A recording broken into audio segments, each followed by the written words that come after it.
Hey everyone, welcome to the J Free 906 podcast. And Shannon DeSalvo, thank you so much for co-hosting tonight. We have a great podcast for everyone tonight. I've been waiting for this one for a long time. How you doing? I'm doing very well. How are you doing? I'm also Oh very my gosh, excited. I am on the edge of my seat right now. Seriously, I'm seriously, literally sitting on the edge of my You're seat. literally on the edge of your seat right now. Yes, I You've am. been waiting for this one for a while. Oh my Very gosh, exciting. I know. Folks, I wanted to let you know a little bit about what we have tonight. Of course, we have Mr. Chris Bledsoe. He is the author of UFO of God. He was featured on Beyond Skinwalker Ranch on the finale episode. You know who he is. And I wanted to let you know a little bit about this. Also joining him tonight is Mr. David Russell. And also, Mariam Garcia is going to be with us tonight. So we have three wonderful guests tonight. Of course, the spotlight pretty much on Chris and his book. But what I wanted to let you know about was that, there's a lot of podcasts out there featuring Chris. And all of them have taken through, like his book, have taken you through his story and his family's life and through his encounter at the river and all of that.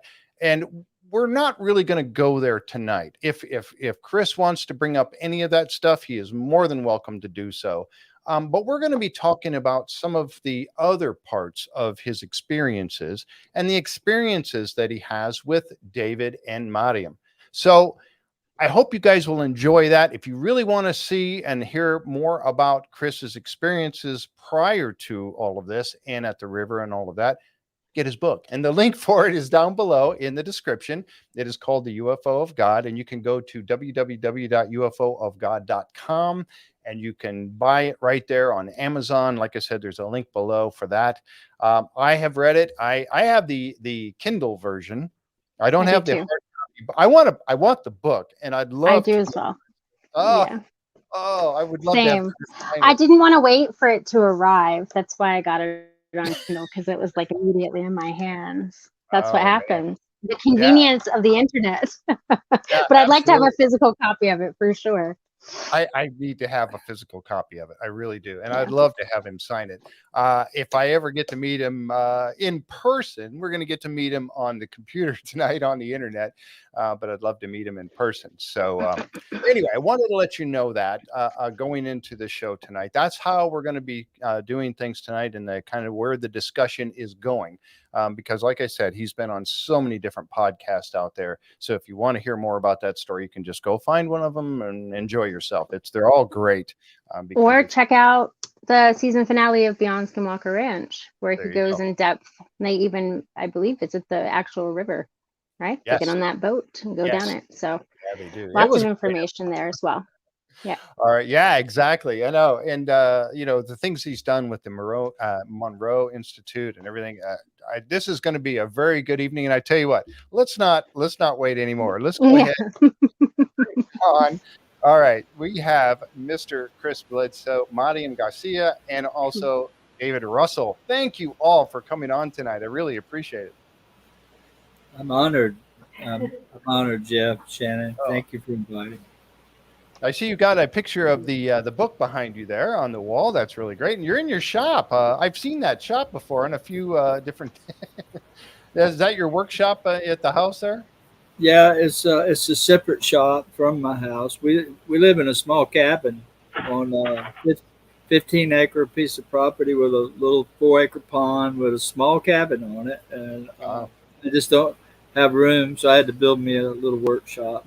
Oh, absolutely. Where I hang out here. I love it. And I get my grandson's here tonight. He's 3, so wow. There was no doing it inside the house. I had to come.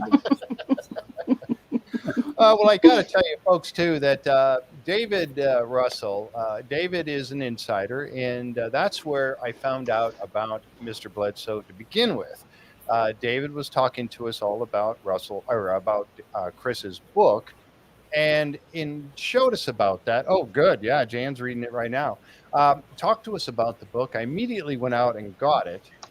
And I got it on the Kindle version and I read it. And, I'm one of these people who, when I read a book, I usually don't have time in my day until late at night to sit down and read. And of course, you're tired. And then I get in there and I read about a chapter. And next thing you know, I'm nodding off. That was not the case with your book, Chris. I read that and read that and read that. And it would be 3 o'clock in the morning. I'm like, oh my gosh, I got to get some sleep. So it kept me going the whole way through. Really, awesome book. And let's just get started with David. If you wanted to say hi too, and Mariam, and then we'll jump into things. So go right ahead, please. Well, what a special occasion it is to be here with each one of you, because we all kind of share something special now, and after this podcast, even more so. So I'm just delighted that this has come together. Mariam, now you're in I'm Spain. very Is that happy. Yes. wow? And you're up late. I am in Spain. I'm from Spain. I am in Spain. It's 1:38 in the morning. Hmm. That's why you cannot see anything behind me, because it's pitch dark except for the light that I have next to me.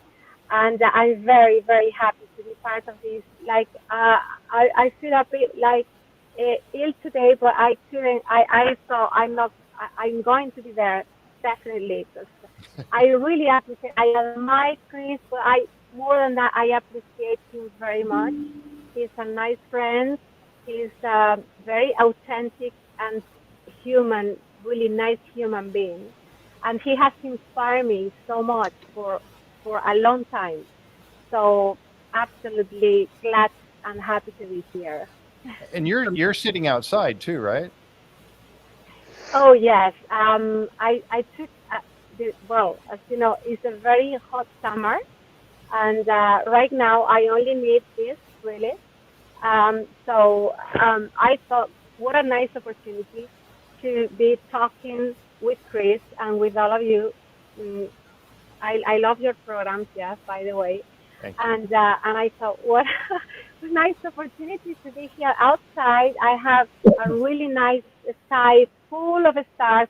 Right now, I can't see any because the light I have here. But at some point, if you allow me, if you don't mind, I will switch off the Absolutely. light, the lamp's light. So I will just be looking, watching the sky, the stars, while we are speaking. And we might have a visit, we might have a surprise. They are generous, they connect very much with our emotions. Mhm. So, and otherwise, they are there anyway, just watching Yeah, with us. I mentioned to the viewers as I was kind of promoting the show going in the last couple of weeks, I was telling viewers, if you have the opportunity, please go sit outside. If your Wi-Fi will reach, go outside and watch this out there so that you can actually look at the sky, because you never know what may happen tonight. Now, I'm in this room with I've got windows all the way across the front here, so I can see the night sky. So and then we may have some folks coming on and sharing what they saw tonight. So thank you so much. Shannon, what do you think? I mean, here we go.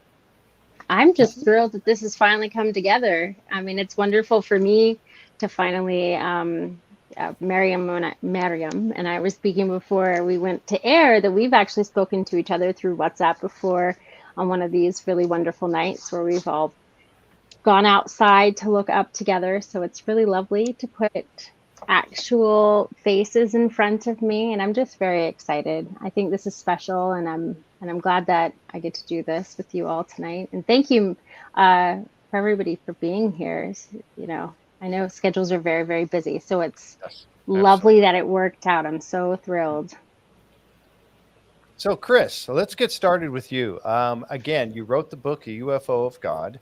And as a Christian man myself, obviously that kind of thing kind of jumps out at you, putting the words UFO and God in context in a sentence together like that. But after reading it, I understand exactly why you did. And I have to, like Jim and Seth mentioned to you earlier, I really have to, I admire you for the fact that you were able to put yourself out there the way you did and write this book. I mean, this is interesting how this has come about for you. I understand, right? Yeah, it's been. I knew it would be controversial when I wrote this book, the title, the cover, but it needed it. It needed to be written because there's a whole world around us that is it's biblical.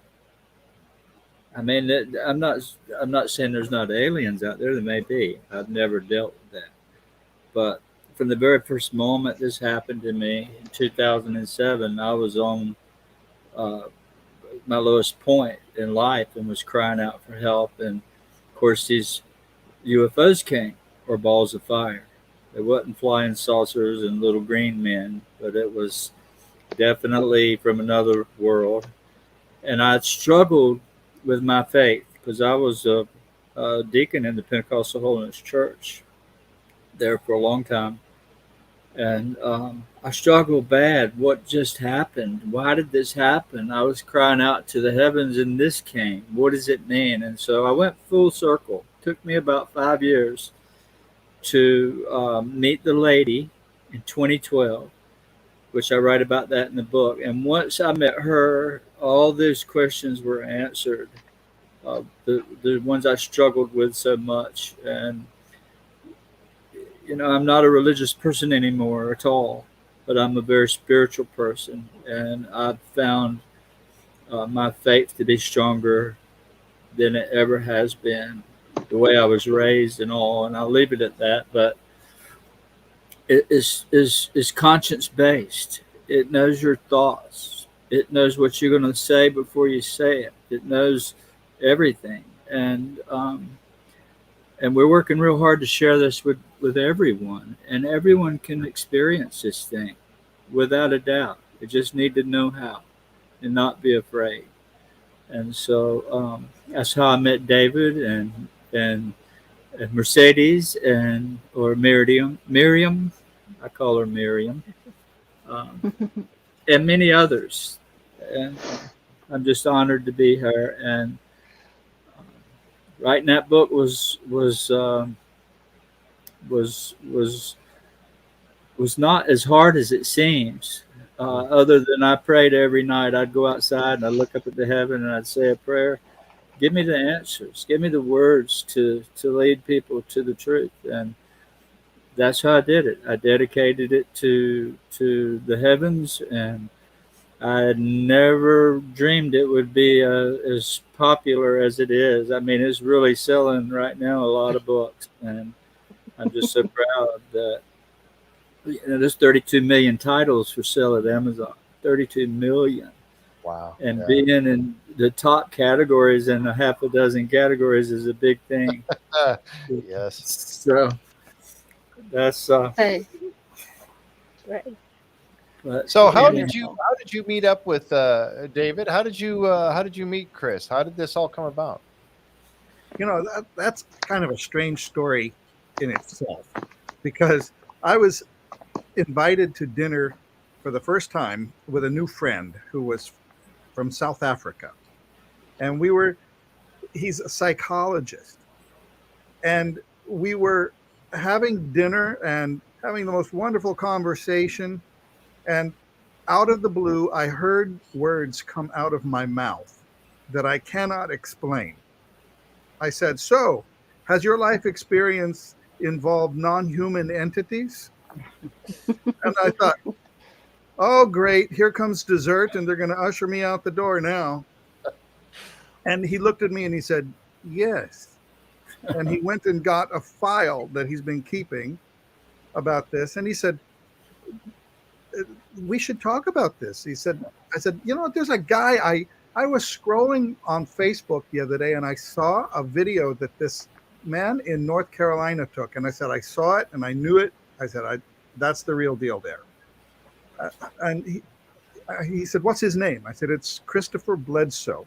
And he said, "Yes, I know of him. Can we meet him?" And I said, "Well, I don't know him. I've just seen his video." He said, "Write him and ask him." So I did. I wrote to Chris. And as you know, Chris will tell you hundreds of people write him to ask, can I come over and can we meet? And just for the sheer practicality of it, he has to say no a lot of times. But as Chris will tell you, he went outside and said, "Should I let David and his friend come over?" And immediately the phenomenon showed up, and he said, "Come on." Yeah, that's part of honestly, and it's very important to understand what David just said there. Is because I live by communicating with the phenomenon. We actually showed that on the History Channel, the last episode, where they had my brain connected, and it was showing that I was communicating, or it was receiving it. My brain was receiving information, right? So I hear them, and I live my life by that. Every day when I go out, if I like writing this book, I was talking to the phenomenon. Help me here. Should I do this? Is this what you'd have me do? And let me say what Easter of 2021. I haven't shared this video yet, but David has seen it. On Easter of 2021, I was getting really pushed hard by friends to write this book, and I was really hesitant. Should I do this or should I not? So I walked out of my little shop right here outside, and it was Saturday night before Easter, or Friday night, Good Friday, of 2021, and I had this piece of paper in my hand that was basically the outline of what it was going to take to write this book and the money involved. It cost about $40,000 to make the thing. It wasn't cheap, and so I took it to the heavens. I said, should I do this? I had it in my hand. I'm looking up, and I have my little psionics camera. And immediately, I got an answer. An orb appeared over the pond. And I thought, well, that tells me you're listening, and that tells me I'm on the right track. And that was a yes to me. But to make it even better, I'm using a monocular, like one eyeball, right? One little camera. So my other eye is focused on the sky beyond, and down from way up there comes this glowing red thing, and as it got closer I began to see it. It's coming down. It's swooping right down out of the sky. Now I moved my camera off the orb I was focused on to this, and I'm like, what is that? And all of a sudden I see these big old wings come out, and they start doing this. And it comes right on down to me and changes from red to white, does a 90-degree turn, and flies off to the south, flapping these humongous wings. And it's big as an airplane. Not like a 747, but a pretty good size Cessna jet or something, or bigger. It's hard to say, but it was huge. But I knew then that I had to write this book. There was no doubt in my mind, and that they were going to help me do it. And so every night I go out and ask the same thing: give me the words to like magic. Give me the words that people will understand and that will open their hearts and their minds to knowing that we're not alone, and there's something out there that cares for us. It cares for our suffering. And so that's how it all came about. That I'll never forget that night, getting that wonderful sign from above, And so anyhow, one day I'm going to share that video. Okay. Awesome. I would love to see that. I have seen that, and it is awesome. I remember when he first showed this to me, when Chris first showed me that, I said, now, Chris, the idea of angels having wings is sort of a romantic idea. I'm not sure that that's exactly, he said, read it in the scriptures. And I did. And there are 3 types of angels that have wings, and there are others that don't look human at all. But I just said, okay, I'm not going to try to explain it away. I just can only tell you what I've seen with, So to get back to David here, I trust in what the phenomenon tells me. I mean, it's a two-way communication. I hear them and they hear me. And when I asked about David, should I meet David and his friends? I knew David was a professor at the University of Charlotte, and I thought, well, he's maybe I should entertain this. So that's when I went out and I asked. And when I did, the skies come alive. I had orbs all over me, down low in the trees. So I knew right then. I said, David, you got to come. They definitely want us to meet. And when he got here, the rest is history. I didn't think he was expecting to see what all he did see, but we had the second night he came, we had 15 orbs within 10 feet of us at times. Some of them even closer, flying all around us. And oh my gosh! That convicted him from that day forward, and changed his life. And that's how I met Mercedes, is through David. And yeah, that's what I was going to go with Mariam next. How did you get involved in with Chris and David? Well, with David, that was a long time ago. We were working in a project together, a musical project that we developed a really nice, beautiful friendship. He understood this soul that, like we were talking earlier, the duende of Andalusia, the magic of this. I'm from the south of Spain, and we developed a nice. He's a very sensitive person, me too, and we work very well together artistically. And then with that friendship that grew more and more, and the complicity, we started to speak about all kind of subjects that were kind of extraordinary, and well, kind of things that for other people could be weird or whatever, but we understood very well each other in that sense. And then eventually, David started to well, he asked me a question for Chris, because he had an issue with his hand, and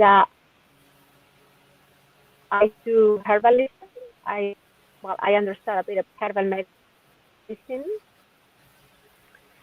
and through that kind of through that question, I started to have a connection with Chris.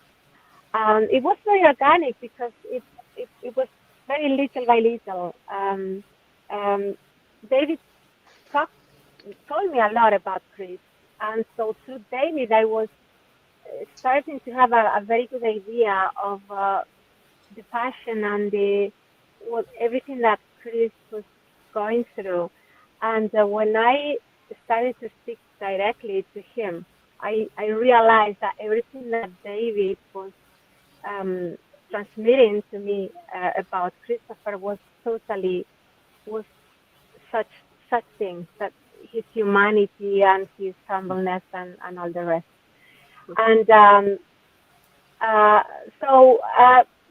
because we decided to have some experiences together, I wanted to go to North Carolina. I wanted to go to his house, but I couldn't. So we started to think of have this experience together, but in different places. Me in Spain, and they both were also in their houses, living in different places. And so we started to connect also with them together in doing this what you call it, no, quantum entanglement. But then something truly extraordinary happened that just, there was no doubt about it. It was just so hands down, almost just, I use the word unbelievable. I know it happened because we were both there, and Chris can attest to it too. But something happened. Would you mind if I tell it a little bit? Yes. Go ahead. Just remember the context and why you called me, because Mercedes was very upset. That's right. Remember, she Yeah. That's very important. That's very important you say that. Yeah. Mariam was in grief over the recent loss of a very dear friend who had died suddenly. And we had been working together that day and had had a lovely day and went out for coffee. And I came back to the table from being inside and I could see it on her face. And I said, "Oh, you went somewhere dark." And she said, "Yeah, I was thinking about it." I said, "Look, trust me on this. Will you do this with me? We're going to go back to your garden and I'm going to contact my friend Chris Bledsoe. And he and I are going to pray that your grief will be alleviated and that you will know that there's more to this life than meets the eye. You'll know that you're always looked after, and you'll know that your friend is in the hands of God. Do you agree to do that?" She said, "Yes, let's do it." So we went back to her garden. I got on the phone with Chris and I said, "Listen, Chris, my friend is really, really suffering. She's suffering badly. She's crying. She's full of grief. And I just, if there's any way we can help her, would you throw some thought our way and pray?" And he said, "I'll do it right now." And it was 4:30 in the afternoon, daylight in North Carolina. And we are over in Coin, Spain, which is out there, and it's out there. Within a minute or two, all of a sudden, the phenomenon that I had seen dozens and dozens of times with Chris and by myself after they came home with me, it showed up right there in the sky over Mariam's garden in Coin, Spain. And she saw them. And we were all talking with Chris on the phone. It was the most extraordinary thing I've ever witnessed. The fact that I just told him about it a minute or two prior, and there's the undeniable phenomenon, the flash, the orbs, right then for her. And after that, she now sees them by herself. Yeah, well, I have to say, sometimes before that happens, I've been with a group of people here where we have gone to see the sky and to watch the sky, and we have seen orbs passing by and but like away and but I never saw any orb flashing, and that to me was a new experience. It was, and also the strong thing was to see it, not just like that, but at that very moment when it was so needed, that response that they had. First of all, I recognize the generosity that Christopher had, because he did it with so much love. They immediately responded. That's one thing. And the other thing is the way they did it. It was first. It was we were looking at towards Orion, I think, Orion constellation, and one of the stars, well, one of them started to flash. First, kind of tiny, and then poof, like big lamps, those lamps that are in the middle of the sea, something like that. And then another one, and then another one, and we were like, another. We were, David and I were like, oh my god, that was a show. That was a show of love. I was so impressed by that. And I felt love. That's another thing. The first thing that you feel when you see them responding consciously to your consciousness is you feel love, a lot of love. It's difficult to describe, but that's kind of the easiest way it comes to me to describe it. And then afterwards, I remember Christopher saying, "Oh, now you have presented yourselves to each other. They know you are there. You know they are there. They are always there. Now you know each other." So go outside. If you like, every night or every second night, go outside with that faith that they are there and say hello and see what happens. So I observed something very, very special. Not always when I was going out, they were there, but I wasn't there anymore with that need. I wasn't there saying, if you don't appear to me, I'm going to be frustrated and I'm going to be disappointed. No, no, no, no, no. I was going outside very happy. I came in home very happy. But I realized that every time I had some feeling, for whatever reason, like thinking about my nephew who was ill, and I was praying and I was meditating. I did a meditation for him to help him to heal. And I went outside with that strong feeling, thinking about Christopher, thinking about them, and then they started to pass by, they flash. I had like several experiences like that. And always after that encounter from that day, and the feelings that I had since, they've been massive. And those times of emotions never failed. Always there was a north there saying hello. Always. You know, So yeah. One thing I'd like to add there for the listener, and think about this, Mercedes. The reason I told you that they know you now, I knew that. They communicated with me that they were going to be with you. That's why I told you that. But there's a difference in going outside and seeing a light fly over. That some of those could be satellites, some may not be. But just to see a light fly by is very cool, right? It's really cool. And it leaves you wondering. It leaves you, what was that? Was that a satellite? Was that an airplane? Was that a drone? You know, you go through all this. But with what happened to you was very much in your face and for you. And you knew when you saw it, they were responding to you. So it was tailored right to your heart, and it awoke you. Is all I can say. Once you're awake, and when this thing tells you, I know you, I see you, hi, I'm here, I'm talking to you.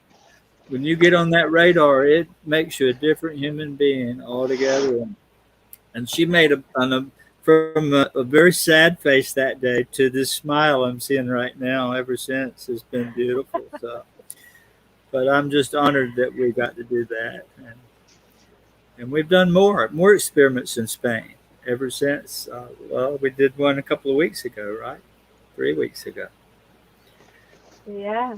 No. I just have to put that in there. It knew you, and it let you know that it was there for you. That's very important.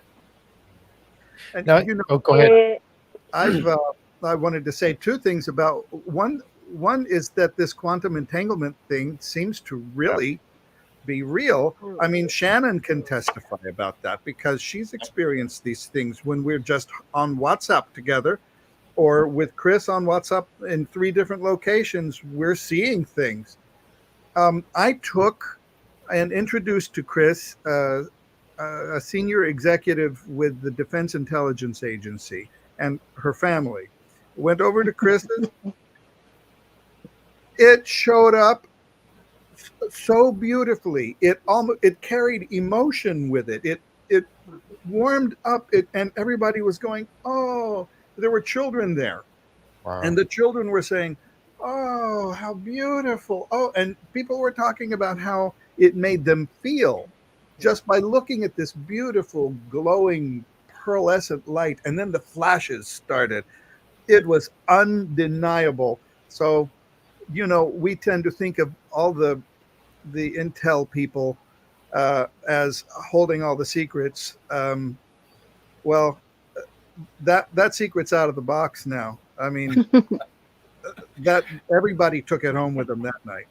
Yeah, and this person he's talking about is pretty high up in the DIA. I mean, about as high rank as you can get there, and changed their lives, the whole family that night. And she was very skeptical when she came to start with, but I think she left a different person. Wow. That's happened to a lot of government people with me, um, a lot, and it's a That's beautiful thing. fantastic. You know, you talk about the quantum entanglement, and that's something that I'm just starting to learn about. And could you explain that a little bit so that everyone understands what that is? Whoever wants to take the floor on that, David or Chris, the quantum entanglement and how that goes out to other people, you know, their experiences. Could you talk about that a minute? Yeah, let me say um, how it all started for me. That Please. I figured out that I could possibly make this happen.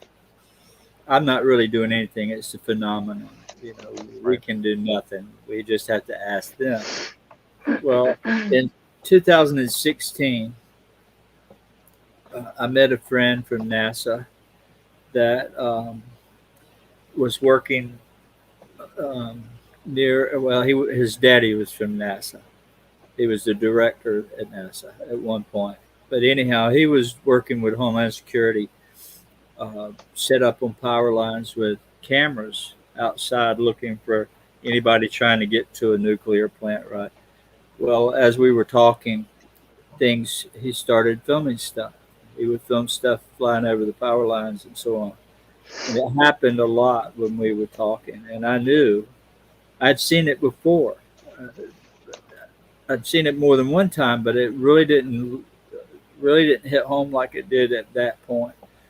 So I began to tell friends in the government that I think I can have this stuff appear in other parts of the world, in other cities, in other states. And so I began to document. I'd go to California and it would appear on the coast for me, standing there. So it didn't matter where I was. It was in California, New York, New Jersey, Las Vegas, it would appear. But having it appear in front of somebody else in a different location was the target that I wanted to start working on. And so David, when David first came, I mentioned to him I thought we could do this, and sure enough, it didn't take but the first night. My manager's name is David as well, and we'd been doing this on camera for quite a while before David Russell came to my house. In fact, I have an experiment on camera. This is how crazy it gets. My manager is sitting in Washington, D.C., near Mount Weather, which is one really high secure location, right? I'm here in Fayetteville, and he's got the exact same camera as mine, and he has the settings on it exactly like mine. We timed them together. So he's got his camera on the sky. I put my camera on my chicken coop, not the sky. Right? Because people begin to say, oh, y'all seeing the same orb. Well, no, we're not, because his was coming from this direction and mine, but okay, we'll let you have that. So I placed my camera on the chicken coop and I asked it to appear. And it appeared in Washington, D.C. as a flash. David's like, oh my, I got a flash. And as soon as he said, I got a flash, the orb appeared and flashed on my chicken coop. It is very within a millisecond. So we can put them on split screen and time them, and you'll see they're exactly the same time. And so that's kind of how we figured it was doing quantum entanglement. And David Russell and I do this all the time, pretty much every night now. He'll call me when I go out, and we just have orbs everywhere. And it's pretty crazy. That gets to be crazy. Right. It really is. I mean, our messages are crossing in cyberspace, and the timestamp is on there, and we're seeing them at the same time, but sometimes doing different things, but in the same airspace. Yeah. And there have been times, I have to say, there are different aspects of the way these things show up, and the ones that are like little flames that come over your head and they're quite extraordinary. They're like little bundles of explosions that happen. Looks like a fire. Yeah. But I was once at that South African friend's home, and we were talking about anything but this subject. We were just having a nice time around a campfire. And I said, "Oh, by the way, I'm going to see Chris Bledsoe on Friday. You should come." And his wife said, "What's that?" And I said, "What?" She said, "In the trees behind you."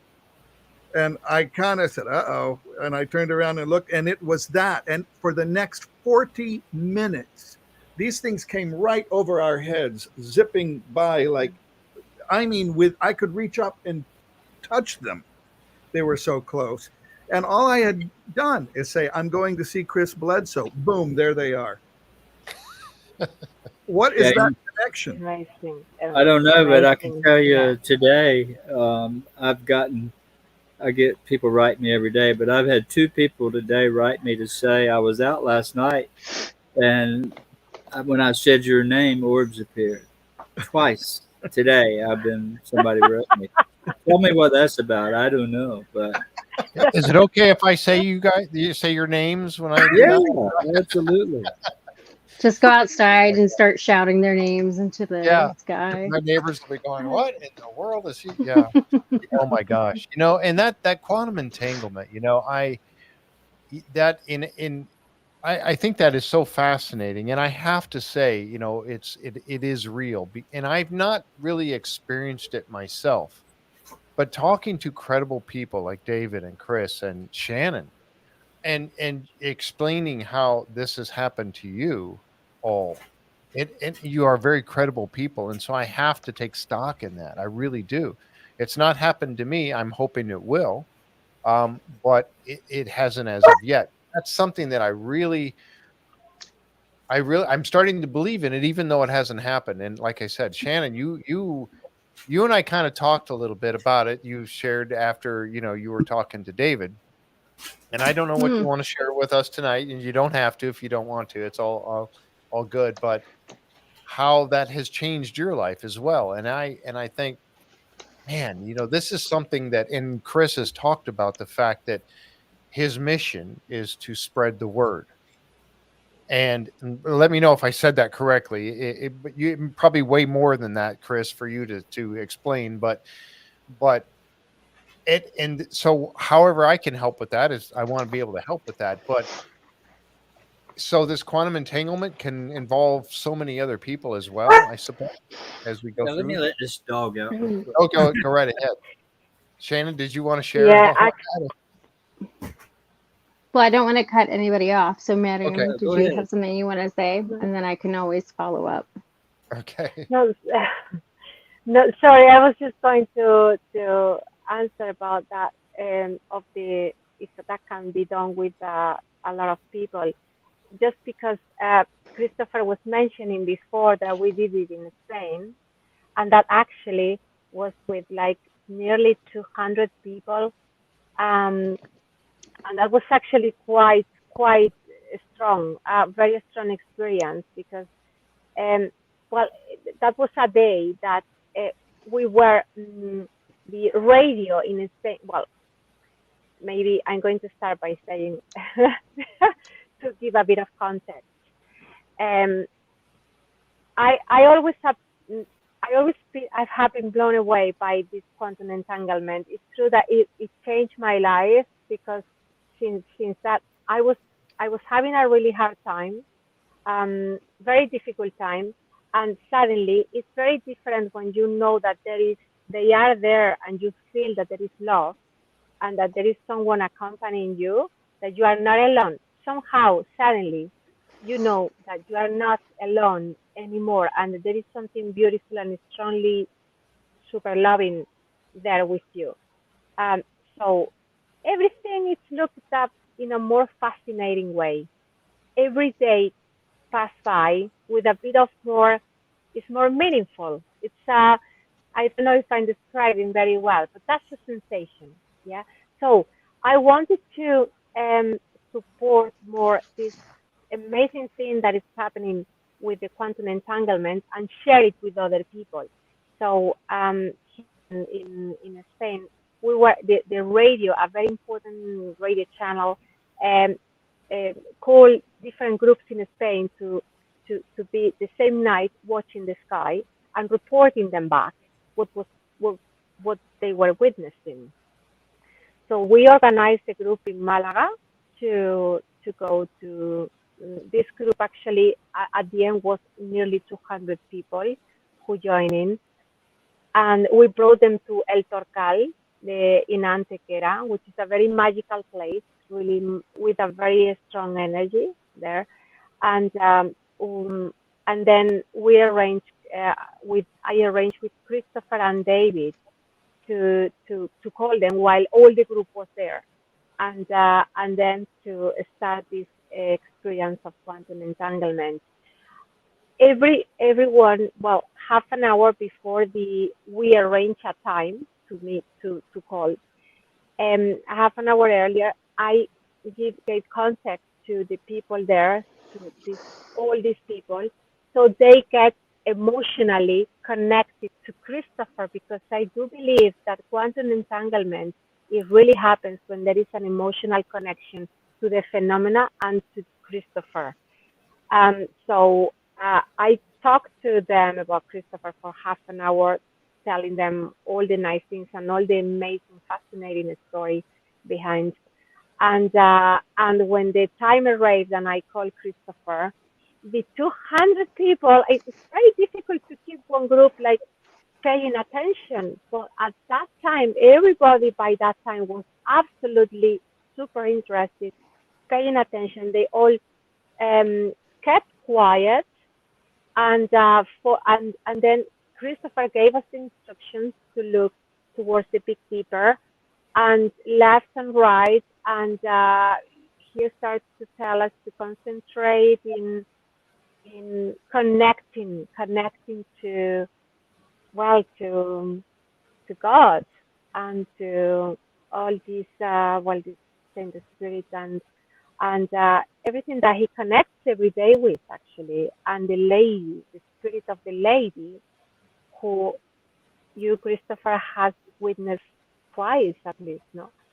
And we were all concentrating in that connection, and then just a few minutes afterwards, then we saw like low in the sky, low. So far we have seen very high in the sky, but this time it was around quite big, low, going very, very slow.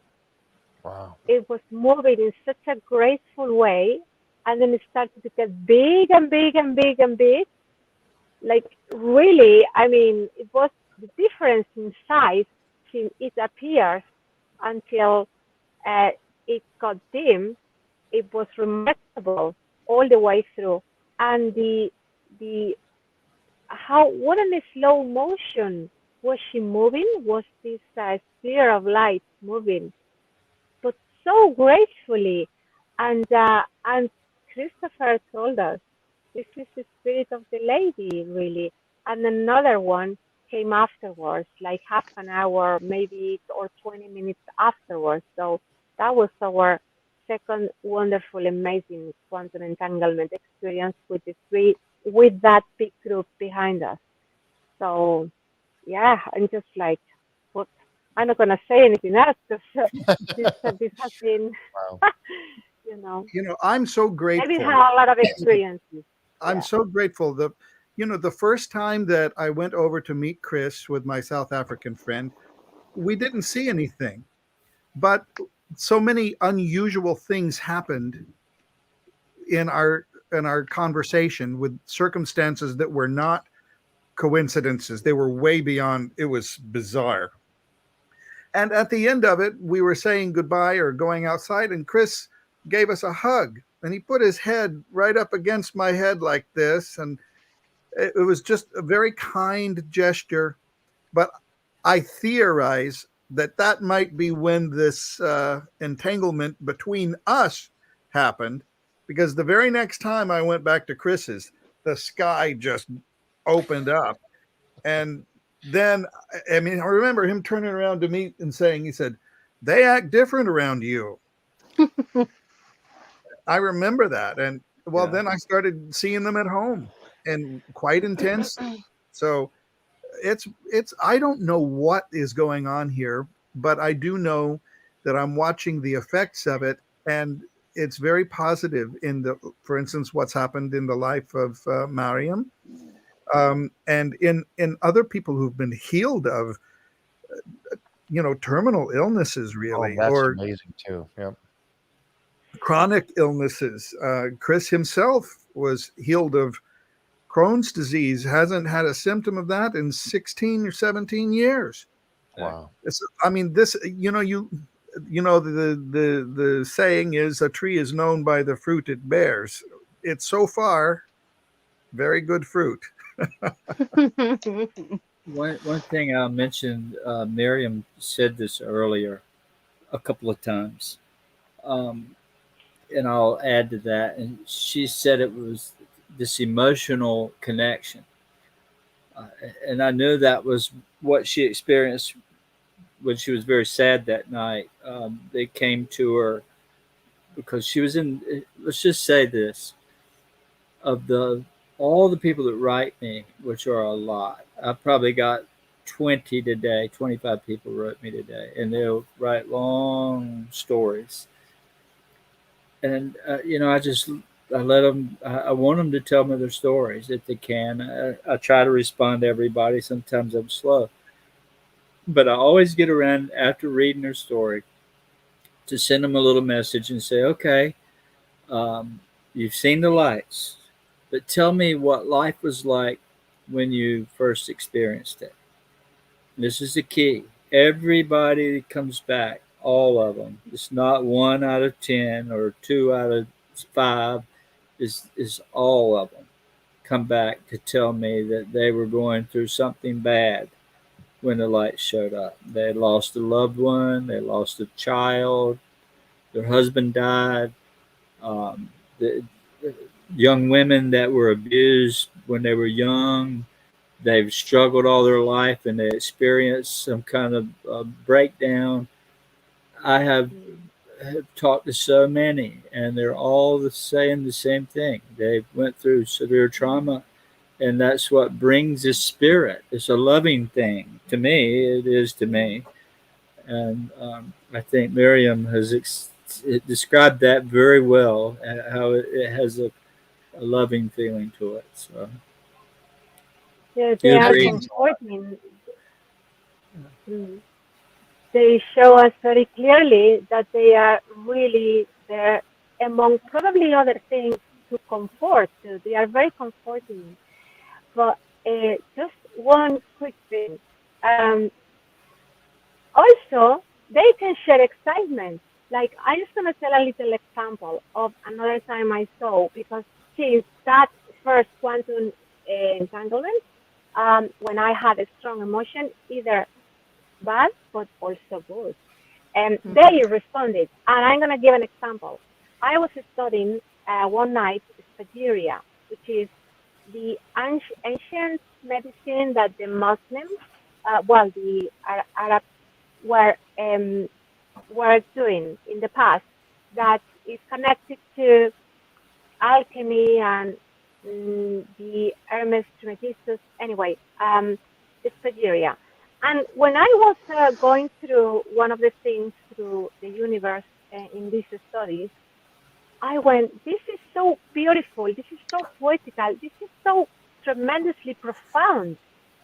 These are discoveries that I am doing, and I knew that they wanted us to know these kind of things.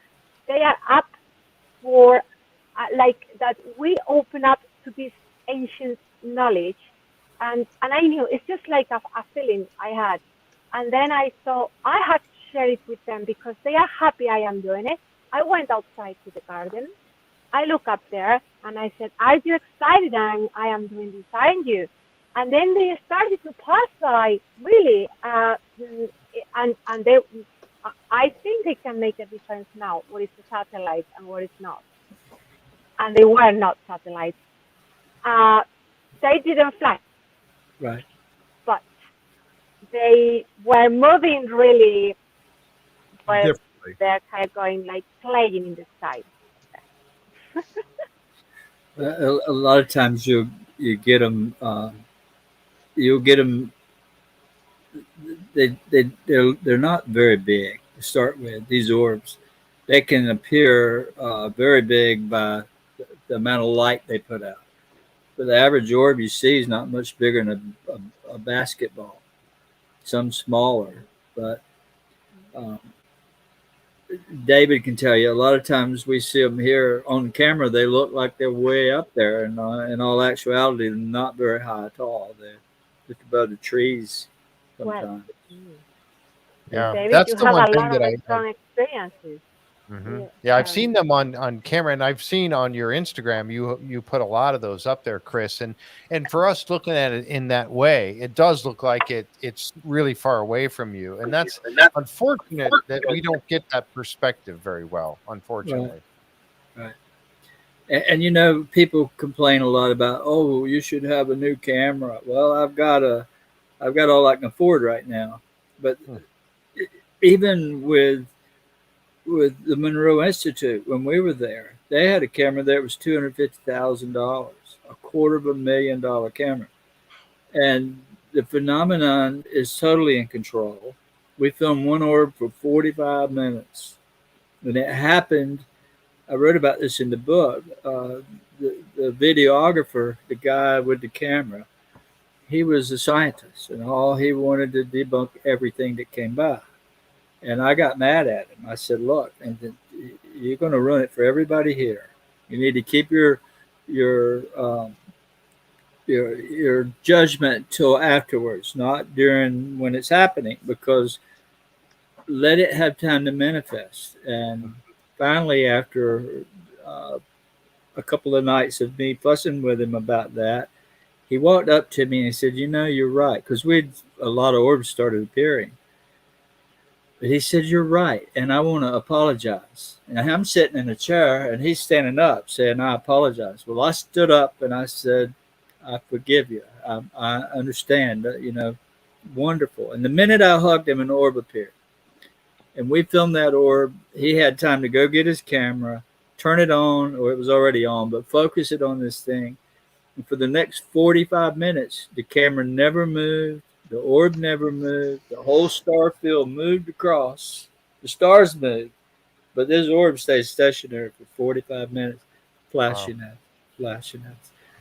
And yeah, so it appeared because we hugged and made up, right? How did it know that? And it way out there, far away. How does it know when I'm on the phone talking to Mercedes in Spain to show up over her house 2,000, 3,000, 4,000 miles away? How does it know to do that within a second? You know, and you know, the big trick too, Chris, that you know we know happens all the time is that we'll be out looking, and it's not the light that catches your eye and you turn to look at it. You're looking at empty space, and it flashes you directly where your eyes have just settled. Yeah. That's amazing How in to me. the world would it know where you are about to look? Yeah, That is so bizarre. I tell you how crazy it is. I've had many groups with me, and usually in a group there's going to be somebody that's skeptical. They don't want to believe anything, and usually they'll ruin it for the whole group. But I have seen the phenomenon appear in front of 19 people. When the 20th person, that was the skeptical one, happened to turn her back to look that way, it appeared in front of the other. I literally picked one woman up, a doctor, and turned her around, and I said, "There it is." She was looking the other way, and it disappeared before she could see it. It just did not want to appear in front of her, and they have reasons for that, I guess. I don't know, but I've taken a congressman and a former U.S. congressman and a former state senator over to see Chris, and the state senator was always very skeptical, and I've even stood with him, and we saw something, and he said, no, that's not enough for me. And I said, come on, you know, this is why you're not going to see this. Well, all of a sudden he came over to have dinner with me on my birthday, and he and my son are the only ones. They looked up in the sky and he said, uh-oh, now I just saw something I can't explain. Yeah. So they got him ready for it over time. Yeah. Well, that's amazing, like what Chris was just saying about, you know, and that's the difference. Because so many people will want to say, okay, nope, that's a satellite. Come on, you're just misidentifying it. But not knowing, and again, we're looking on a camera, we're not seeing that. We lack that perspective of how far away it is from you. But for you to mention, like the one you just did, about it staying there for 45 minutes, when the stars actually would rotate, you know, the Earth is rotating, so the star field is moving, but yet it did not. So that's not a satellite. A satellite going by is, you're going to get what, maybe 30 seconds at most of that, and for that to be around for 45 minutes, that just blows my mind. It maybe Shannon can shed some light on something here that's interesting. The first time that she and I tried this quantum entanglement together, she was in Virginia and I'm in North Carolina, and she came back over her audio and said, I just saw something. I don't know how to describe what it was. Would you tell about that, Shannon? Sure. So I've told this story once before, I think, at least once before. I was contacted by David, who mentioned his friend Chris to me. I had no frame of reference whatsoever, but David was so nice and very enthusiastic, as we all know him to be. And he was like, oh, that's exactly right, David. That's exactly as I imagined you. Just like that. And you were like, you know, my friend Chris and I, we go out and we see these things. Would you want to do this one night? And I told my husband, I was like, do you want to go outside? I mean, I had zero expectations whatsoever, but I was very open-minded. And, you know, we went out to look out up at the sky very often prior to this and never saw any. I mean, we saw the beauty of the night sky, but we never saw flashes of light or orbs. We had seen satellites. We've seen shooting stars. We've seen all of these things. So we have a pretty good frame, you know, like we had a pretty good idea as to what those things look like. And one thing in particular I remember you mentioning was when you go outside and you look up, reserve judgment on anything, right? Like be very open and don't have any judgment towards it. Like don't automatically assign a cause to it. So that was something that we were very cognizant of, and so we went out, and we saw that first flash of light and literally could not believe it. We could not believe it. We must have looked like excited children in like a candy store in suburbia. Like I'm sure we looked insane because we live in a very, you know, like we don't have a lot of land around us. So we're right next to a bunch of other people's homes. I'm sure we looked like the neighborhood loons, but we were very excited. And then I don't remember if it was the first night. It might have been, but I think we went out again the second night, right? And that night I don't think I'll ever forget, because there was one in particular that I saw that will probably be burned into my mind forever, which is we were standing in our neighbor's driveway because they had more tree cover. And that way we weren't getting a bunch of the cars' lights passing by and stuff. And just as I looked right above their home, literally right above the house, an enormous flash of light came in. But it was almost like one of those ones that like slowly started, and then it was this huge light, and then it went away. And I carry that sense of awe around with me from that first day now. I mean, the sense of awe never leaves, I don't think. And ever since then, and I've been blessed enough to be able to have, you know, I've had messages between everybody, and it's really fun to share in the excitement of it with other people. But it's also just like you go outside and you look up now, and I don't think there is a night ever now that we go out and we don't see things. The only thing that I can say is to attest to what you're saying, Mariam, which is that there's a definite, the frequency and the amount is certainly coincides with the emotions.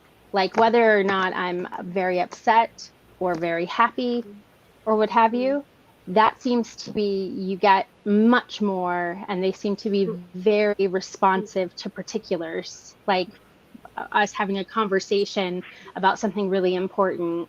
That's when I'm seeing these like enormous bright flashes constantly. And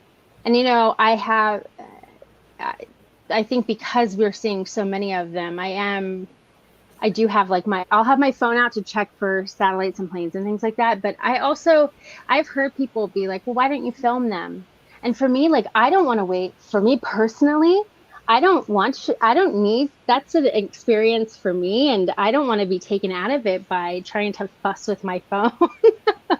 I just hold it close because it's every single time. It hasn't worn off, the excitement or the joy or the connection. It's actually weird to think about what life was like before, because we look at our neighbors sometimes and we're like, how do they just go about their lives not knowing that these things are flashing above their homes or in their trees, or it's very, very special. I feel very blessed, very lucky. You know what you were saying about the strong emotion and what Mariam was saying about that. I've gone through a whole cycle trying to understand and deal with this, because it's not in the realm of your normal life experience to be dealing with this all the time. And so I grew angry once. I said, I come out here every night and I look at you, you show up, and you don't tell me why you're here. I'm raging. I was raging at these things. I said, all right, I'm not going to talk to you. I'm just going to sit here, and you can show up if you want to, but I don't care. I was just being a petulant child throwing a temper tantrum. And as I sat there, they went through every possible way I have ever seen them. They just turn on, they turn off, they flash, they go an orb going across the. I had a fireball go above the roof of my house sideways, and I sat there and I said, I don't care. Good. What does it mean? What does it mean? I finally, I was so upset by this, and I realized I was being a child. I got in touch with Chris's manager and I said, David, what is this? He said, they're showing you unconditional love, because as angry as you are at them, they're still showing up. I said, I never thought of that. Never thought of that. Yeah, if you quit showing that, they go away. Yeah, you have to always show reverence and appreciation, and that that emotional connection to it, or it'll go away. You have to be as positive as you can be. If you're a negative person, skeptical, you can hang it up. You'll never see it. You have to open your heart to it and to God. That's what I do. People ask me, and that's what I do. How do you do that? What kind of prayer do you say? It doesn't matter what I say. It's the mental connection. Yeah. It's that right there. It's all in our head. Every bit of it. And I think we showed that on the History Channel with the brain scans and all. Yeah, I was just going to bring that up. Yeah, exactly. Because the brain scan showed, when you went into that originally, I remember they were talking about the fact that the wiggly lines, I'll call them, because the EEG, it was showing the wiggly lines of normal. And they said, okay, that's normal. And then when you went in and you started to just relax and put yourself in that right frame of mind, all of a sudden everything started to change on the graph.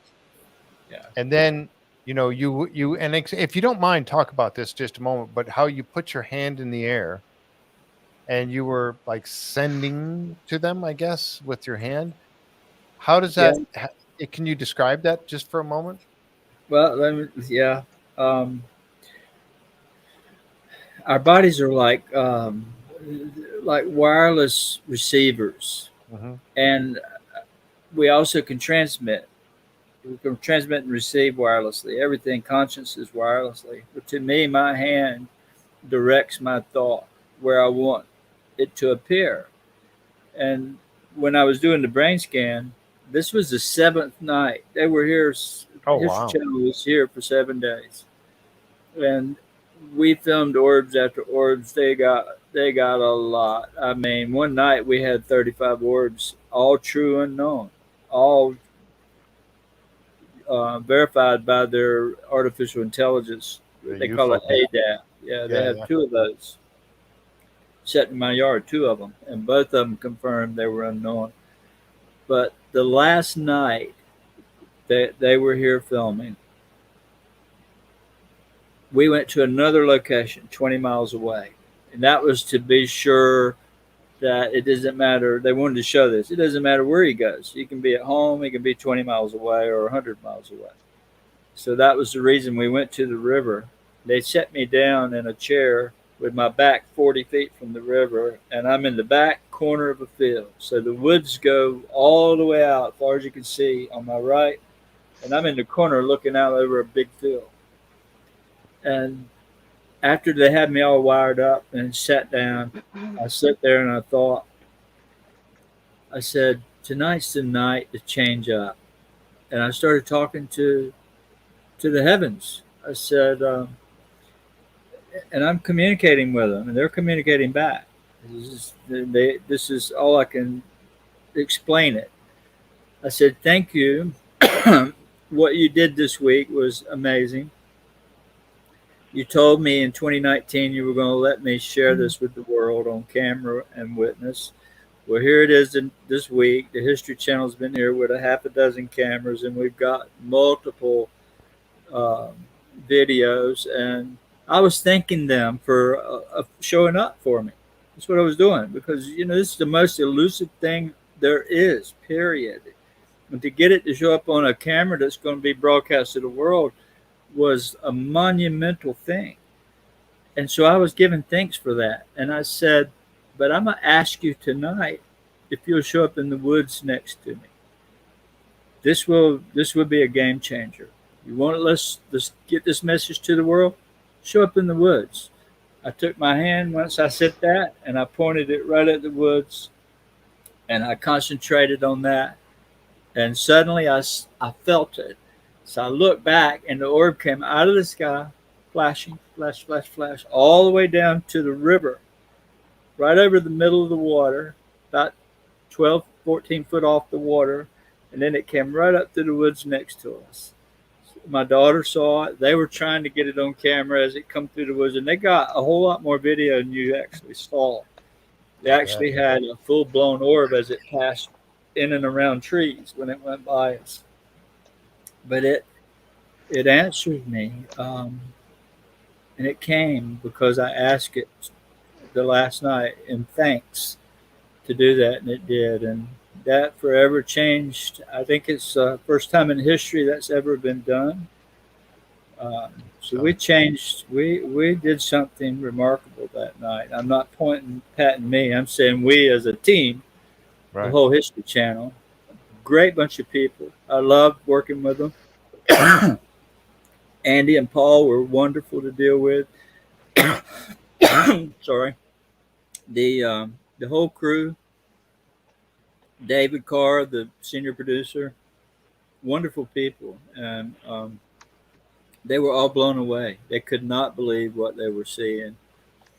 We filmed stuff at David's house. It didn't even make the show. They had so much data that they couldn't. It only had 42 minutes. They had hundreds of hours. Right. But we had orbs filming Treetop High over David's place in Charlotte and here at the same time. But eventually we might use that footage.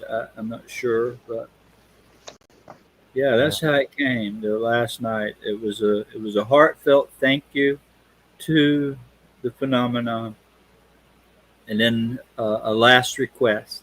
Let's do a grand finale tonight. Show up in the woods. And as soon as I put my hand up, it came out of the sky. Yep. It's when everybody's eyes are like, oh my God, did y'all see that? You know, so. I hope that doesn't escape the listener, how important that is, because you know, when film crews show up at your house to hopefully film a phenomenon that most people have never seen before, and you expect it to show up on cue, you just don't know what's going to happen. But Right. that's the extraordinary thing, that that phenomenon chose to show up for Chris with those cameras, and it's been broadcast on national syndicated television show now. Because the only thing I can surmise from that is because they want to be seen on their terms, when however they want and whyever they want. But they did that. They could have just, it could have been a complete nothing. Right. Instead, it was nonstop in 2 locations. But what you saw was over at Chris's. That was quite amazing. Yeah. It was good.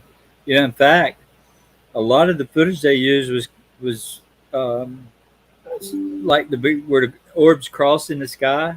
It was on Jesse Waters' show, and the History Channel used it the week before they aired the show. Now they filmed in January, and here it is, 1 or 2 weeks before the show airs. It was in mid-July. It was a week before.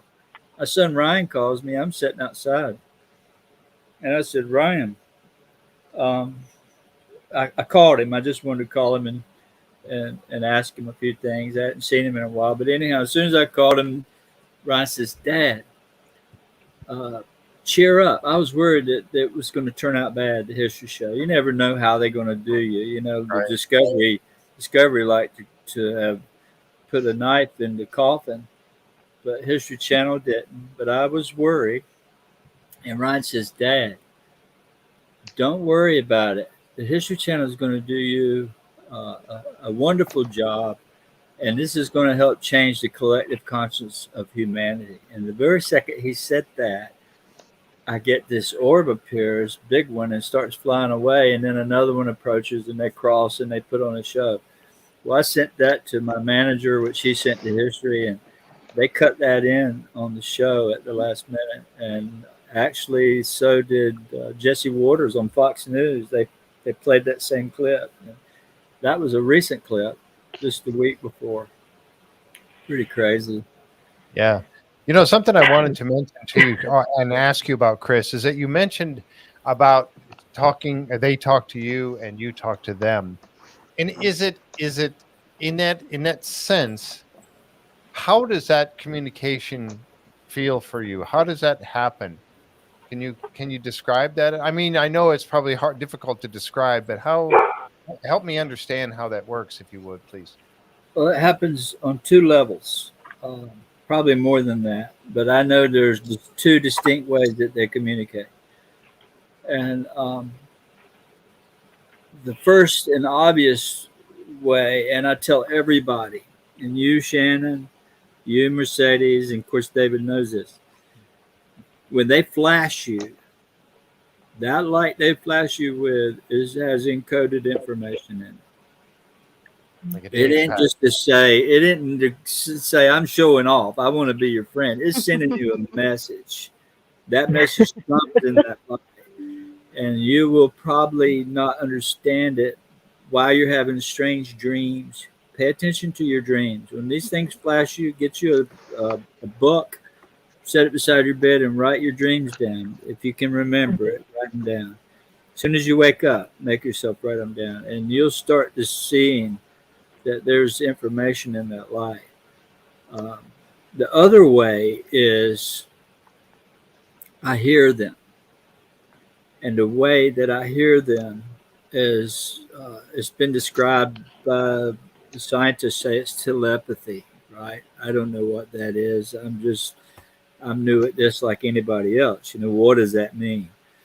Well, for example, the night the show aired, August 1st, I don't have cable TV. I just have internet. So I couldn't watch my own show on History. But so I took off to Wilmington, my wife and I, to see our son Ryan and his wife, and they had a whole crew come. their whole cast and other people. So we had a watch party, right? And they live in a really high-end apartment complex that has movie theaters and all there, but they have a theater room in the middle of this humongous complex that they had rented. You can speak for it. So we're going to walk from his apartment about a good 3/8 of a mile or close to it to this center movie theater. As we're walking along, somewhere about halfway, I'm talking to 10 people in our group. There are 10 of us walking in the dark on a sidewalk. As soon as right midstream, I stopped. I looked up and I said, "They're here." And immediately, within a few seconds, there's an orb appears over the movie theater and descends right down over top of the theater as we're walking to it. And everybody's like, "Oh my God, how did you know that? How did you know it was there?" I said, "Well, I heard them." To say I heard them would probably be wrong because I didn't hear anything audible. It always comes in an image, like an image of the location they're at, where they are. I don't know how I do it. I just knew it was above us, and I knew it was right then, and I knew it was there. But they put images in my head, an image, and I just know when that image comes to immediately stop because they're here. It happens all the time. John Alexander wrote that in his book, Reality Denied, where he and I were on the Cape Fear River with his wife and my daughter when I suddenly said, "John, they're here now." And within 10 seconds, an orb appears and flies off. Well, that changed his life and created a new book, right? And we've been good friends ever since, but they are talking, and I'm still trying to figure out what all it means. But I do know there's a lot that I don't talk about. That I just want to spread the positive news and stay away from any negative thing because they're all about positivity. They're all about caring for us and that we do better and that we wake up. I think there's a force at work that's going to change this planet. There's a force of humans at work to trying to change it, but there's something up there that's way more powerful, and we can just sit back and watch it happen because they're going to weed out. They're going to do some weeding, and they're doing it now. And that's about as far as I can go with that. But that's an amazing statement there. Yeah. They've got the glycophosphate out, which is Roundup, and they're starting to do some weeding. Wow. And that's part of what I'm hearing. Just watch the ride. Just sit back and watch. Chris, have you noticed, and this is a loaded question, but have you noticed what people call blessings entering your life after? I mean, really uncanny things. I'm involved in something now I can't talk about that I can't even believe has come to me to take care of, that has implications for the entire world. Right. And how in the world, I just play the violin. That's what I think. But all of a sudden, I've literally got the weight of the world coming to me. Yeah. It's a blessing. And have you noticed things like that come out of the blue? Well, I have, yeah, definitely. Especially when I decided to push forward and not let the community and the church and the whole world beat me back. I just made my commitment, and when I moved forward, the blessings just started coming. They're coming for my children, my wife, all of us. And it seems like a lot of people around me that I've watched that experience this, see them blessings just like you are. Mercedes the same way. It's a wonderful thing. they want to help us, and they're going to. Yeah, that's amazing, and that's a great thing to hear too. Go ahead, Mercedes, please. Yeah, I was just listening to Christopher. I remember something that mm, I I observed in the past reading the book. By the way, I always go everywhere with my book because I enjoy a lot reading it. It tells tell everything in so much detail with Mine so much too. sensitivity. Yeah. No, really, it's just like so. It's the reading that I have enjoyed the most in so long because it's so honest and it's so spectacular too. I mean, everything that you tell there is just like extraordinary and true, both things. Um, and it's the sensitivity that you talk about it earlier on when we were saying if they react when they appear, when they come to greet us or to send us messages through flashes or whatever, that they respond to emotions. Also, I think, as you were saying earlier, they respond to faith too, to faith. Like you Yeah, were describing, I mean, that is very brave to be for a program on TV like and people who were there with their cameras to prove that the power of convocatoria, I don't know the word in English, the ability that you have to bring them in, that how brave can you be to go, well, if nothing happens, well, for you there is no such a thing. If nothing happens, you are so perseverant, you have been perseverant since the beginning with all the difficulties till the end.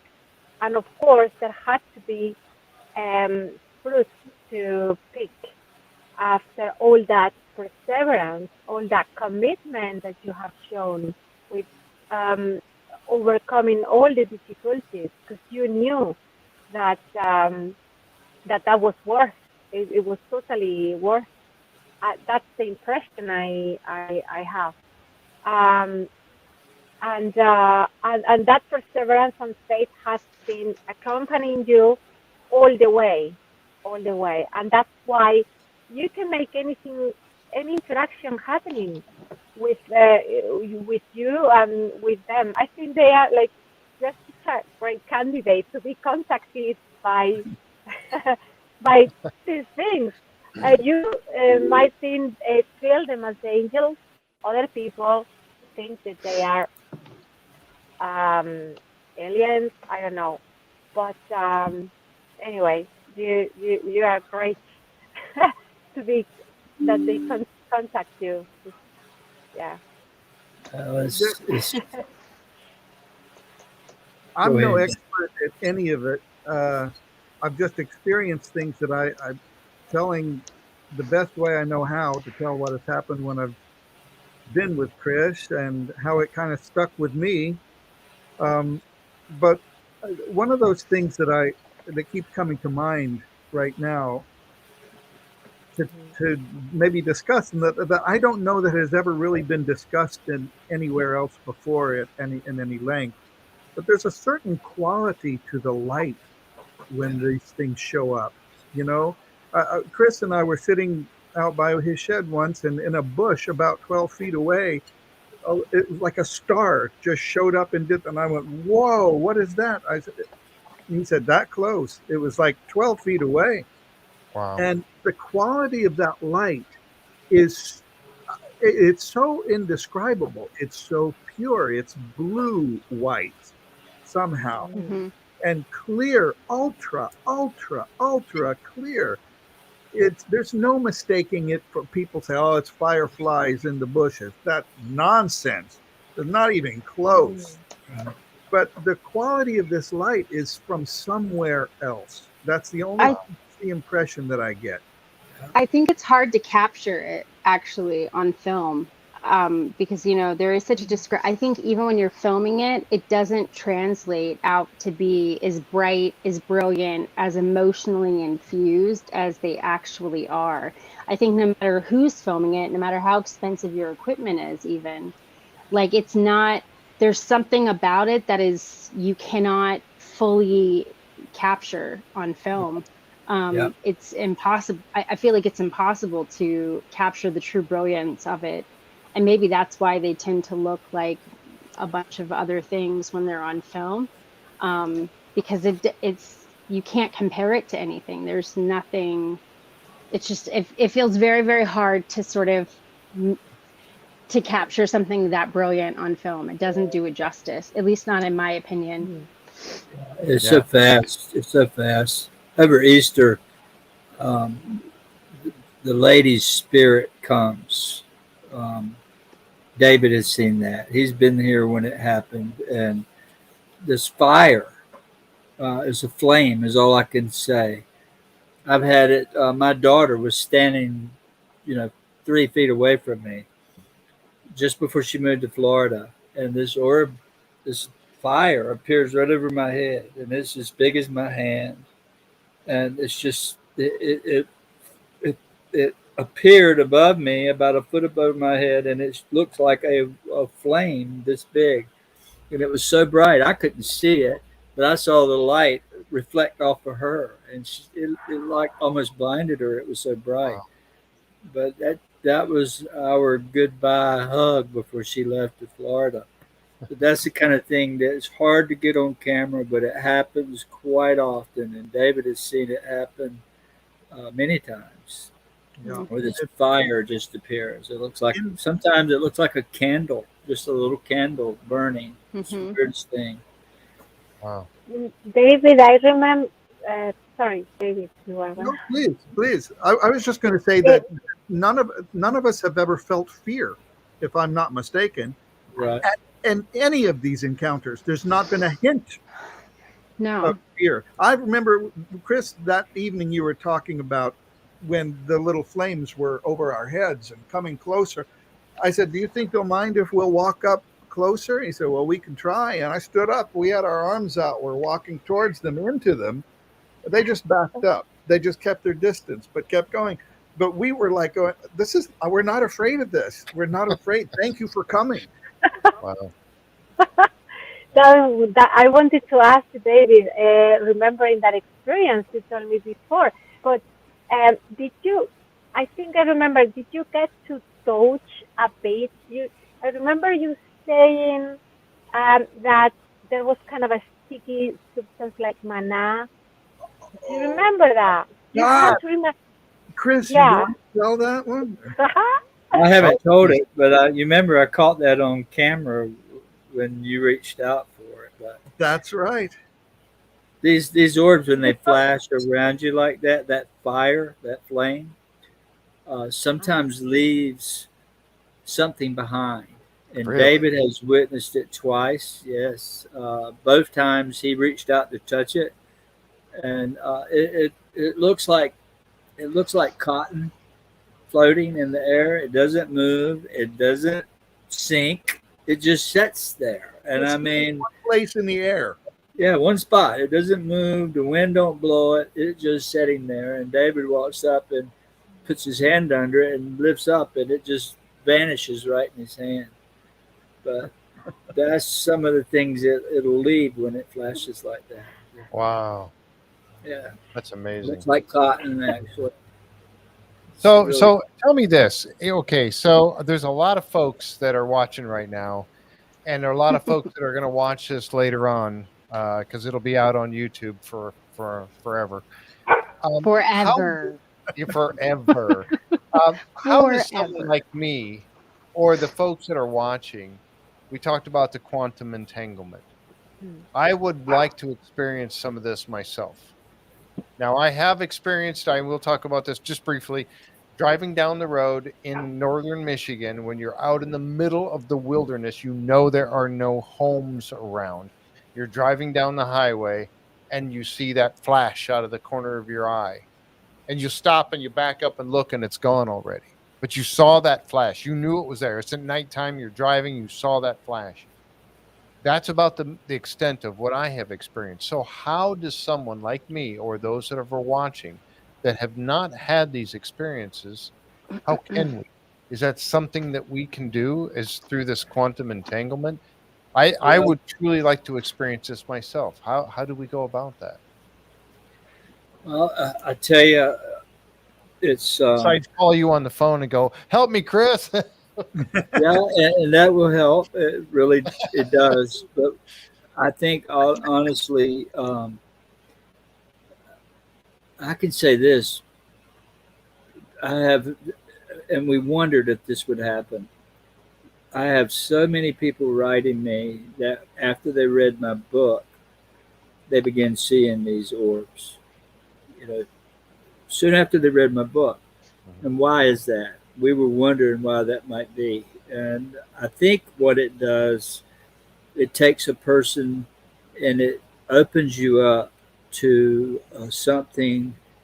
Once a person begins to realize this is real, and it removes that doubt and get rid of that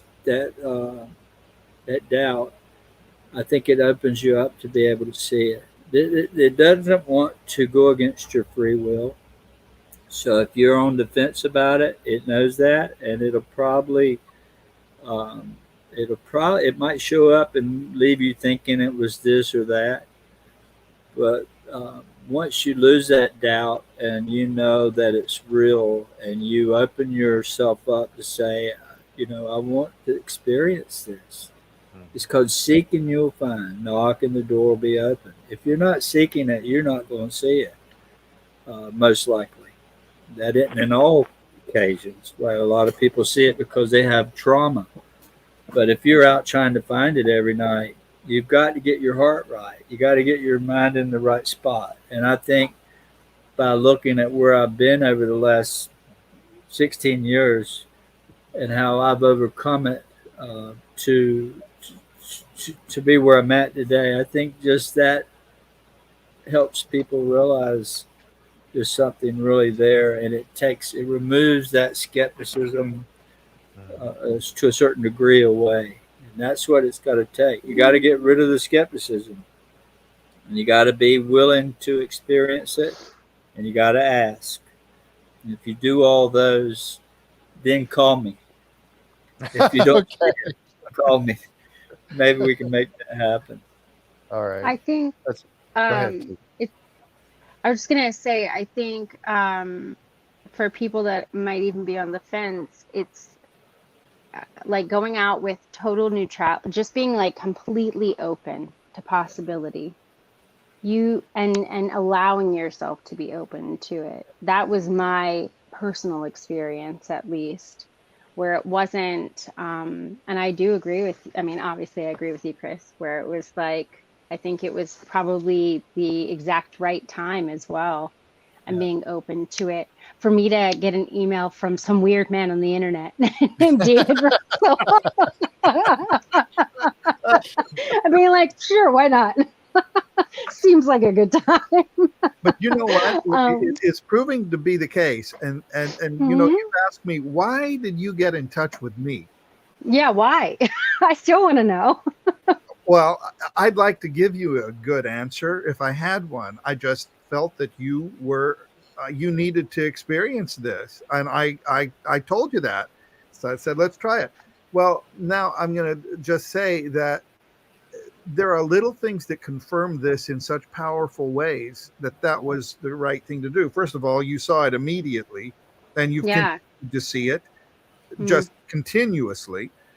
Yeah. But, you have a bit of ink on your shoulder that I've seen a photo of. And it's, my tattoo that I have. Yeah. Yes. I have a tattoo in Arabic that says, when we lose the peace between us, it means that we've forgotten that we belong to one another, which is to remind us all that we're brothers and sisters on this planet, and that we need to treat each other as such. Now, and I truly believe that. The meaning that had for me, because Shannon and I are not working on this project that I alluded to, but it has to do with both things. And I asked her once, I said, what is that? What is that? It's Arabic, but what does it say? And she told me that, and it blew my mind, because she didn't know the project that I'm working on. And that's what it has to do with. And it has to do with Arabic things. And it's, wow. That is astonishing to me. I said, no such thing as a coincidence. And I had never heard of the Monroe Institute before, David. And it turns out that the Monroe Institute is here where I live. And I've just spent 4 days at conference with them and visiting the Institute. And now I'll be getting involved in some capacity. And that feels very synchronistic as well. And I feel I feel incredibly blessed to have had all these extraordinary people come into my life all at one time. It's an extraordinary gift. And I love, Chris, you saying with reverence, because that's what it is. I feel like it's constant, to stay in constant awe of this tremendous thing that I don't certainly feel like I even have the capacity to understand parts of it, but I'm so willing to try. And I'm so open to the goodness that I think a lot of people desperately need hope, and they desperately need goodness, and they desperately need to feel connected to something bigger. And I think that it's really inspiring to hear that Chris is getting all these messages, because when I hear that, I hear all of these people are so desperate to feel connected to something larger, and they're reaching out and they feel like they have a safe place to do so. And I feel really blessed that I get to be part of the conversation and encouraging in that, I think, to other people having that conversation. And it's taken me, if anything, I think this entire situation has not forced me, it has gently nudged me into the direction of being more open to talk about my own experiences. And in doing so, it's opened a lot of doors for me, and ones that I think that I was always meant to go through. And so I'm incredibly grateful just for the whole thing. And I do fully believe that it's coming to be public now, when people are open and ready for it. I think it's the response to the Beyond Skinwalker Ranch episode has been extraordinary. Chris, I have to say, like, it's been really, when we watched it, there, you carry so much love and light in your eyes. Absolutely. And it's really special to see. And I'm so glad that there was a platform given for that, because I think people need to see the humanity and sort of a topic that has been made to seem really out there. And I don't know, it's like the whole topic in general has been made to be sort of sensationalized and all that stuff. But when you actually look at it, it's really about humanity and our connection to these greater things. And you exhibit that. You can see it in the way that you speak and how you carry yourself. And it's a really wonderful, I'm grateful that it's getting out there, and that people are listening, or taking the time to listen. And so, David, I have no idea why you chose me to connect with, but I'm happy about it. I'm grateful for it. And Chris, I'm grateful to you for allowing me to be part of the whole conversation. Because, and my husband, who is just along for the ride, this has fundamentally changed him as well.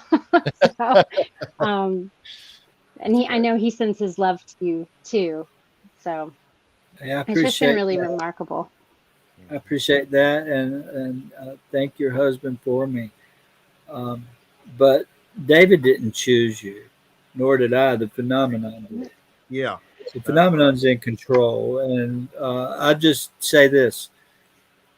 It's like the bug killer or the weed killer.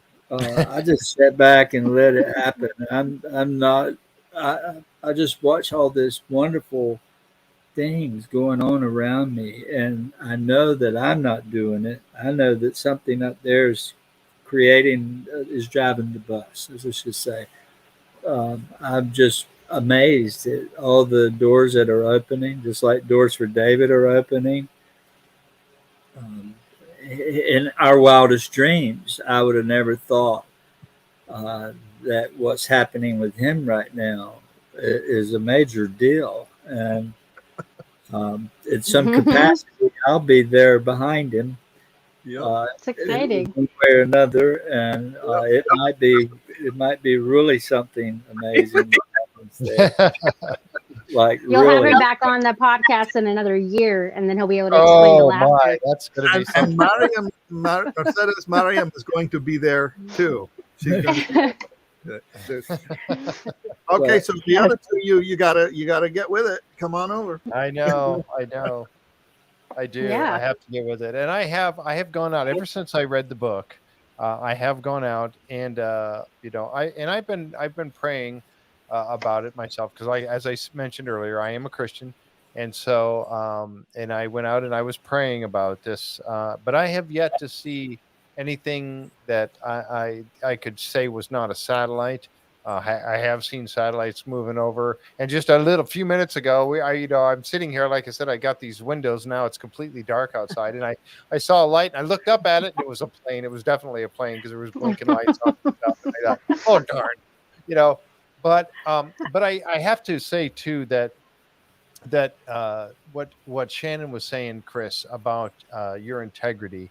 I read the book, loved it, and I felt I got to know you by reading the book, and then watching some of the podcasts that you've been on, and then again here tonight, and then also listening to David speak of you as highly as he does. That I can't go into this going, oh, you know what? He's just making all this up. Not in the slightest do I feel like that. I have, to me, you are a man of integrity who has been through some amazing experiences, and now it's your duty to share that with everybody. And I just feel that in my heart, like Shannon said. There's not an ounce that I could say that you're making any of this up, that you truly are on a mission right now. And I got to applaud you for that. It's you truly come across that way to me, full on. So anyway, I just wanted to say that.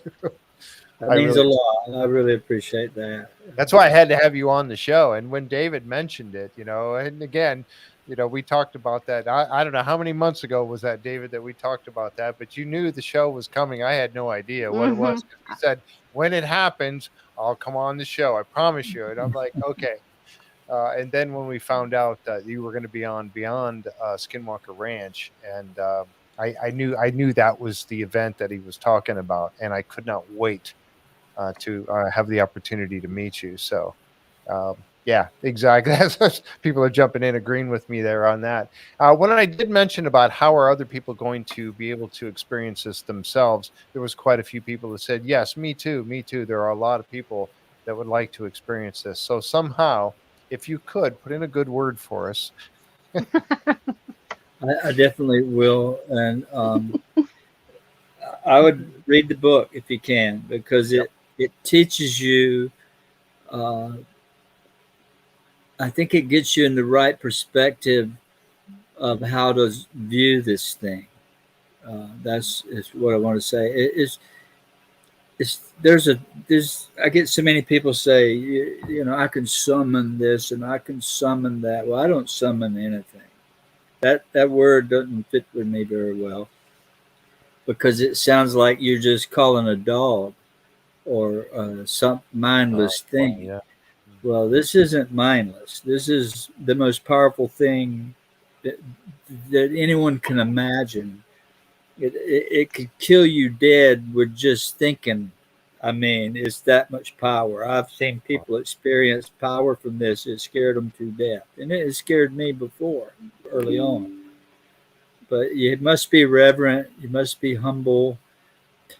You must understand that we're just an animal with the A missing. No different than a dog or a sheep or a cow. In their eyes, God's eyes, they're just as important as we are. We just think we're it, right? But we're not. If we were to leave this planet, it would flourish. all life on it would flourish. The fish, the animals, the birds, the grass. There wouldn't be all this problem we have. This is humans that's creating the problem. It's not nature. And we just got to figure out how to fit in with it. And right now we're not fitting very well. None of us are, but we're wanting to. And that's where I like to sit back and just watch the phenomenon do its thing. And it's doing it. It's doing it. It wants us to wake up. It wants us to know what's happening and that it's there for us and it's in control. And there's no stopping it. Doesn't matter if we all gone tomorrow, it's still coming. It's going to awaken this planet.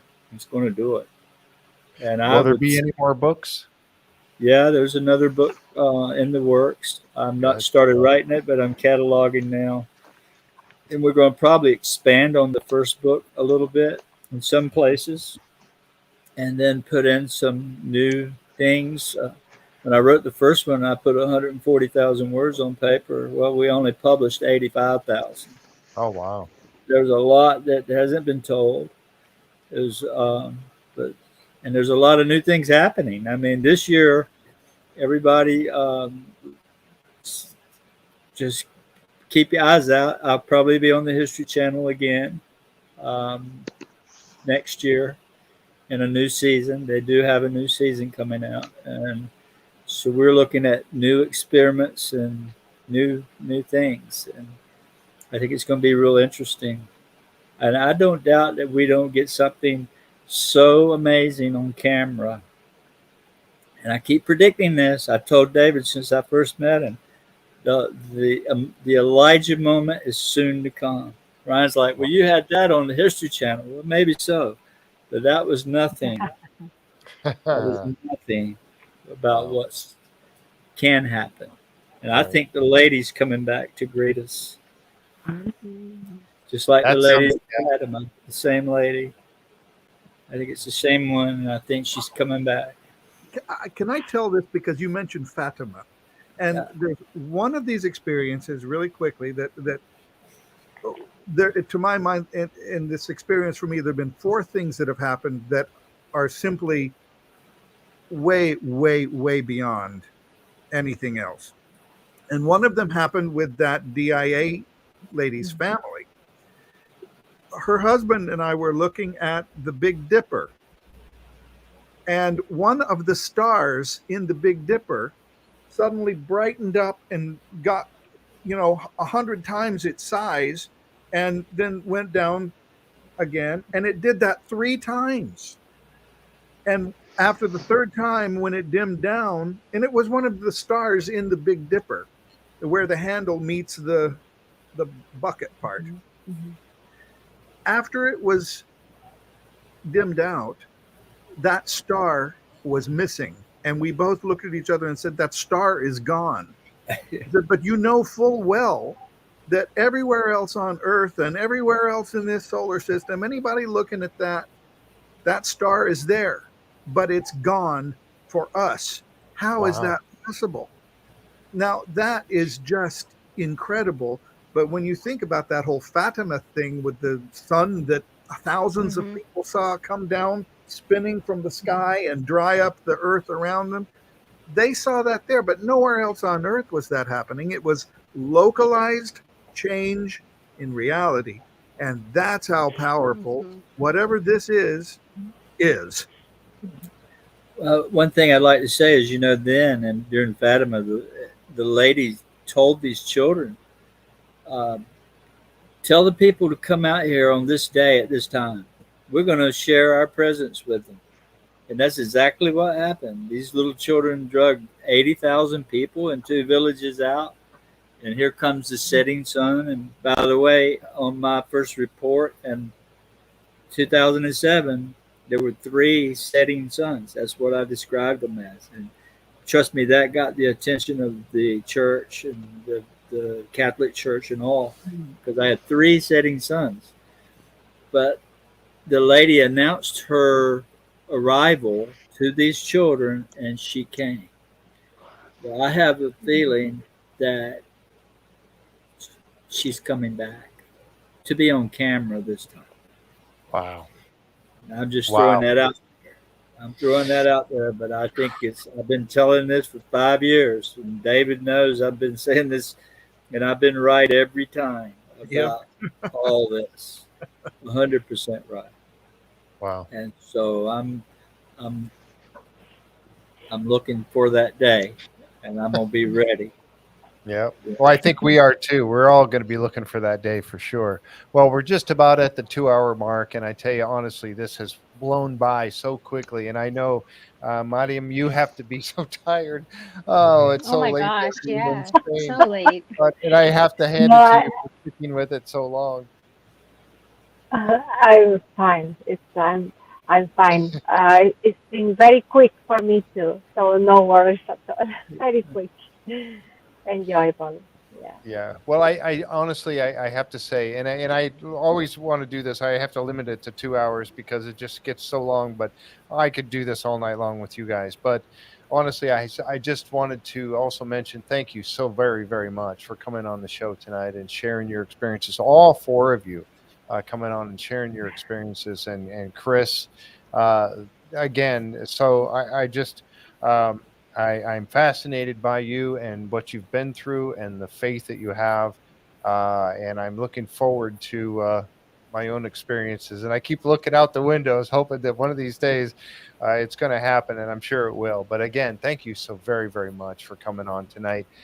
David, I know we're going to be talking. Chris, I hope we get to stay in communication, sir. And I'd love to have you on again at some point, because this was something I really wanted to do, was to take this and like I said earlier, that David had mentioned it, and so did Shannon, about taking this a little further and a little differently than some of the other podcasts that you've talked about.